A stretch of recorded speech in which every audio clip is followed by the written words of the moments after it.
زچہ بچہ اسپتال بنایا شیخ رشید نے یا اس طرح، اور تو اس کو وہ ویسا کا ویسا وہیں کا وہیں پڑا ہوا ہے. اب جو لاگت اس کی پہلے آنی تھی اب کئی گنا اس کی لاگت اس سے بڑھ چکی ہے. اب میاں صاحب بات یہ ہے کہ کبھی آپ نے دیکھا ہی نہیں کہ حکومتی لوگ جو ہیں وہ سر جوڑ کر بیٹھ جائیں اور اس مسئلے کو بڑی سنجیدگی سے حل کریں تاکہ شہر کے اندر دو مسئلے حل ہوں.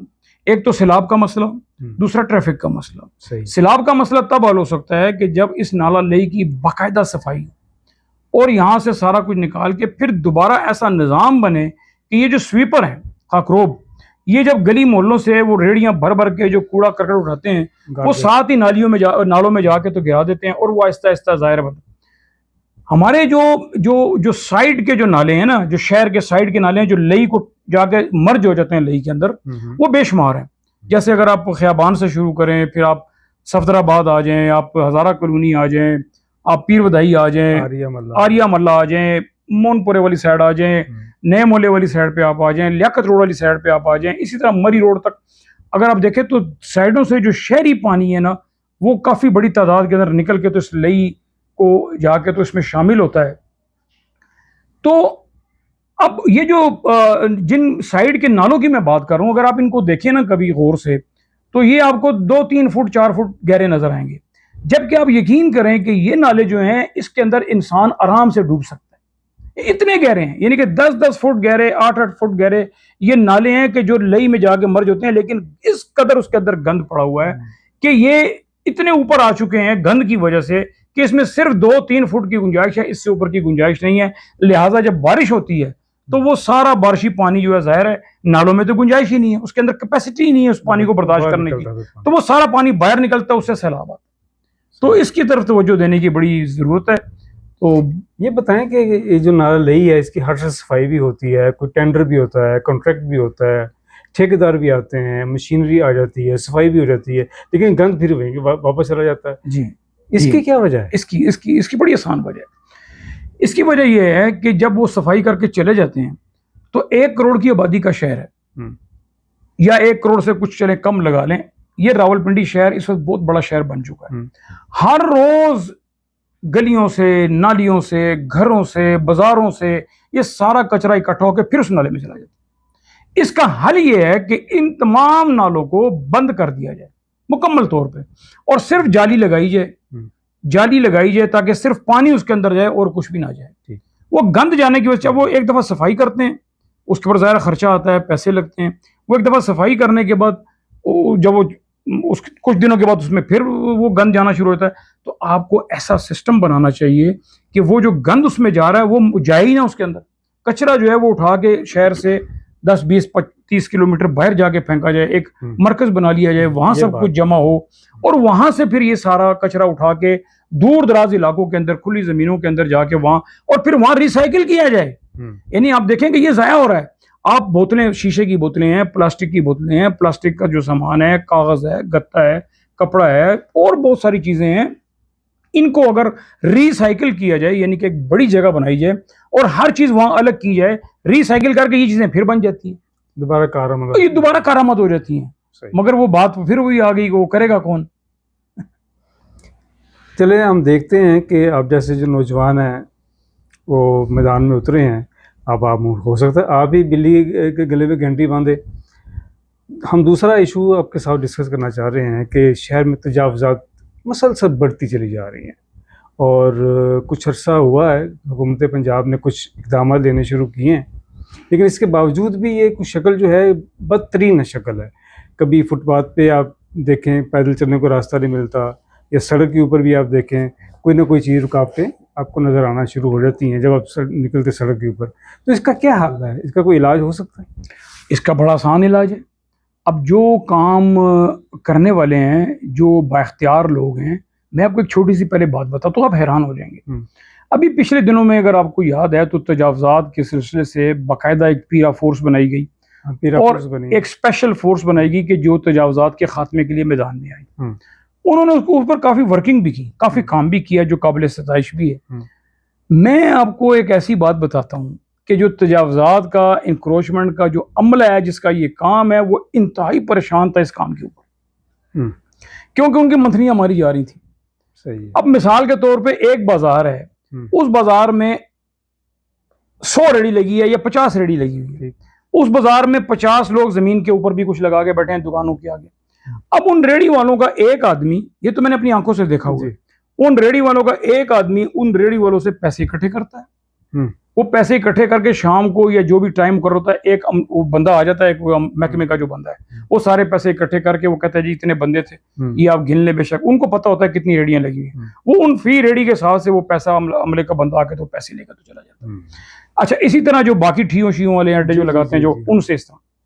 میں نے میاں صاحب ایک تجویز ایک دفعہ دی تھی جب میں الیکشن جیتا تھا کہ تجاوزات کا خاتمہ جو ہے نا وہ بھی ہو جائے اور ٹریفک کے اندر روانی بھی رہے. صحیح.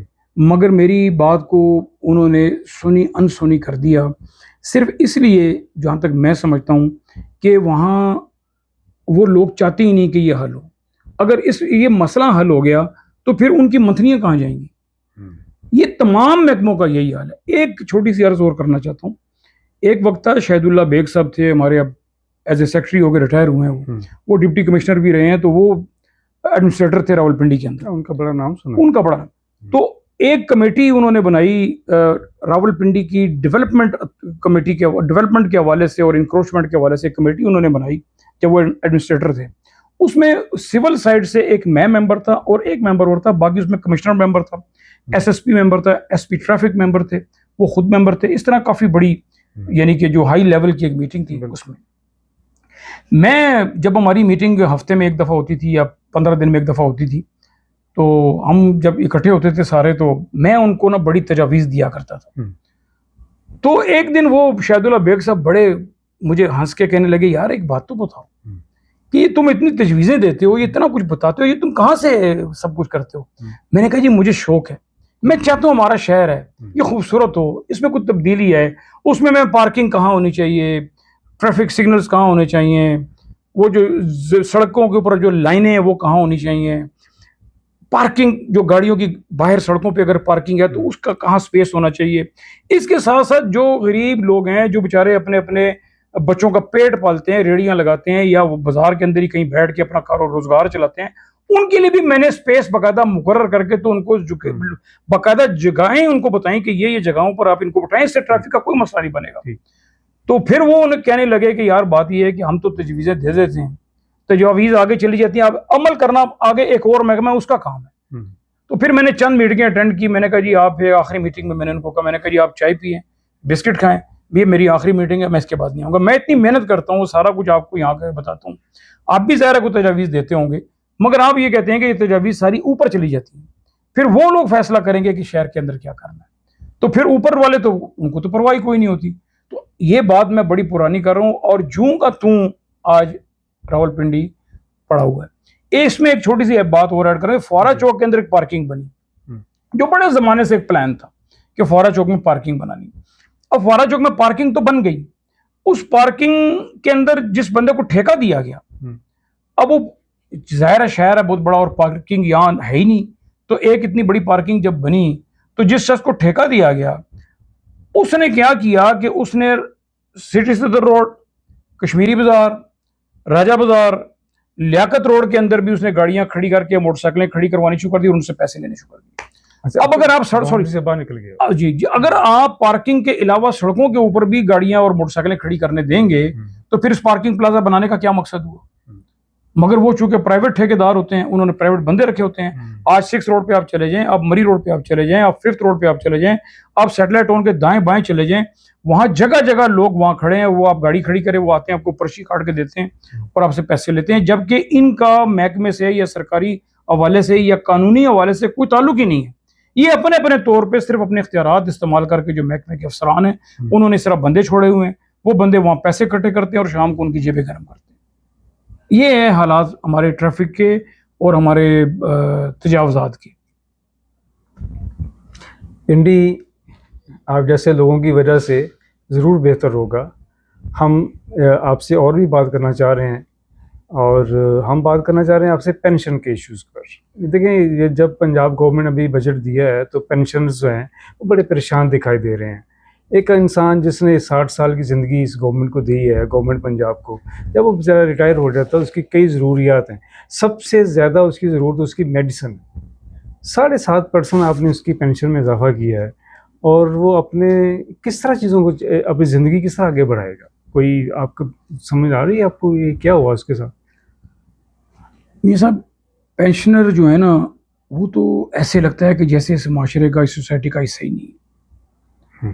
پینشنر یہ وہ پینشنر ہے جن کی میں بات کر رہا ہوں جی کہ جو بیچارے دفتروں کے اندر کلرک رہے، چھوٹی موٹی پوسٹوں پہ رہے، جی جی جن کی بڑی محدود آمدن تھی، ہاں جن کے رشوت کے کوئی ذرائع نہیں تھے، ٹھیک ہے بالکل صحیح. جنہوں نے بڑی ایمانداری اور دیانتداری کی نوکری کی، اور 60 سال کی عمر میں جب وہ ریٹائر ہوئے تو اس وقت ان کے بچے بھی بڑے ہوئے، ان کی بیٹیاں بڑی ہوئیں، ان کے مسائل اور بڑھ گئے. کرائے کے گھر میں اگر وہ رہتے ہیں جی جی تو پینشن میں 2-3 چیزیں ہیں. ایک تو پینشن ان کی بڑی معمولی ہوتی ہے اور پینشن میں اضافہ نہیں ہوتا. دوسری بات ہے کہ جب وہ ریٹائر ہوتے ہیں، وہ پینشن جب لینے جاتے ہیں تو اس میں ان کو پینشن لینے کے لیے کئی سٹیجوں کے اوپر رشوت دینی پڑتی ہے. بڑے پاپڑ بیلنے پڑے. یعنی کہ ایسا نہیں ہوتا کہ وہ ریٹائر ہو گیا اور بس اس نے درخواست دے دی میں ریٹائر ہو گیا، اور گورنمنٹ کو پتا ہے کہ یہ شخص 1 سال کے بعد ریٹائر ہو جائے گا، 6 مہینے کے بعد ریٹائر ہو جائے گا، تو اس کی پہلے سے ایسی کوئی پلاننگ کر لی جائے تاکہ یہ جب جیسے ہی ریٹائر ہو تو اس کے پیپر ورک سارا تیار ہو اور آگے سے اس کی پینشن شروع ہو جائے. ایسا کہیں نہیں ہوتا. وہ صرف یہ ہے کہ پھر وہ دفتروں کے چکر لگاتے ہیں، رشوتیں دیتے ہیں، اور آپ یقین کریں گے کہ اس میں سال لگ جاتا ہے. بعض اوقات اس سے بھی زیادہ لگ جاتا ہے ان کی پینشن منظور ہونے میں. اور جب پینشن منظور ہوتی ہے تو وہ کتنی ہوتی ہے؟ تو یہ ایک بیچارہ بڑا ایک محکوم پسا ہوا بیچارہ کسمہ پرسی والا طبقہ ہے. تو اس کے لیے ضرور آپ نے جو بات کی تو بڑا میں آپ کو اپریشیٹ کروں گا کہ ان کے بارے میں ضرور ہم سب کو بات کرنی چاہیے، کیونکہ یہ وہ لوگ ہیں کہ جو رشوت نہیں لیتے، جنہوں نے رشوت نہیں لی. یہ غریب لوگ جو دوسرے لوگ ہوتے ہیں نا، جو رشوت جنہوں نے خوب لی ہوتی ہے، ان کو کیا پرواہ ہوتی ہے؟ ان کو پینشن 5 سال بعد بھی ملے تو ان کو کوئی فکر نہیں، ان کو پینشن سے تو کوئی غرض نہیں ہوتی.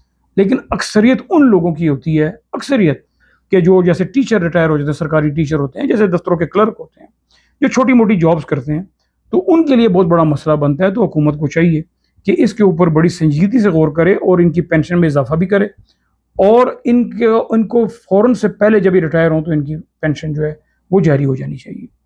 شکریہ اقبال سبحانی صاحب. آج کے لیے اتنا کافی ہے. انشاءاللہ آپ سے دوبارہ ان ایشوز پر دوبارہ ملاقات ہوگی.